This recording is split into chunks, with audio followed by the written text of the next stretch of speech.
success in the engagement of the godly. But the godly must engage in something.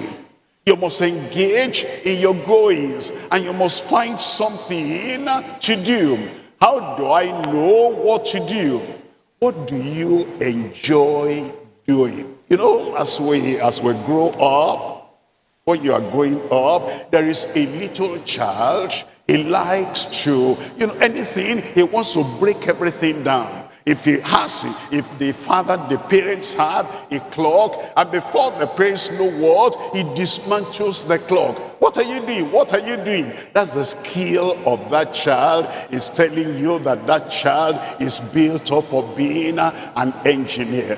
And then sometimes you find a child, he comes to church, and after listening to the choir, he gets back home, and then he begins to sing, and the song he's singing is not what the choir sang. He just has words of his own, and he puts a tune there, and the parents will say, go read your book, go read your book. You're wasting your time. What are you singing there? That's the talent, and that's the gift, that's the engagement of that child. And that child, if he follows that engagement, is going to make it, and is going to have success in Jesus' name.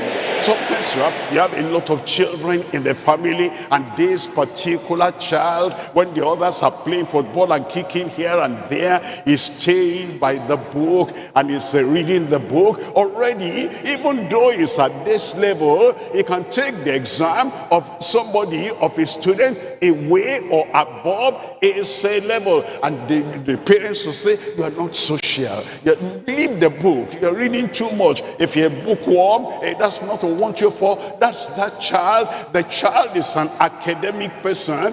Find what you love doing. Find what you do without anybody forcing you, without anybody pushing you. That's the engagement the Lord has prepared you for. You will succeed in it in Jesus' name.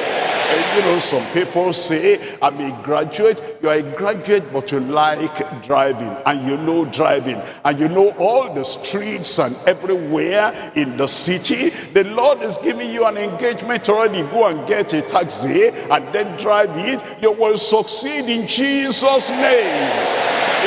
There are some people, they're going to school, and while they're going to school, they come back from school, and they look at their environment, and they see people are running for this, and they're running for that, and so that student will go on the side, doesn't waste time at all, and then will get something that the community likes, and he'll say, hi about this, hi about this. That's a sales girl already, that's a salesman already. Something God has prepared you for, that you're engaged in. Don't say there is no work. There is job for everyone.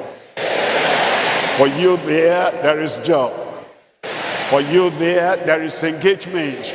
And that thing the Lord has prepared you for and has put inside you, as you do it, I see success in your way. I said, I see success in your way. Hold on now. Engagement, that's what we're talking about. You must have time by yourself and with the Lord. And then you must say, you think, bring out in your brain, what can I do? Where can I go? Ask questions. The people that have the same leanings as you have, the same tendency as you have, and the same kind of skill as you have, how did you start? How did you do this? How did you come by this? Ask questions. As you ask questions, there are people that will be willing to tell you, I started small, I started in that little shop, I started in that little place, and see what I've done now. I'm now in this city, I'm now in that city, I'm now in the other place. As you ask questions, the people who are like you will tell you what they have done that brought them to this success where they are now. And I can see that success upon your life too. The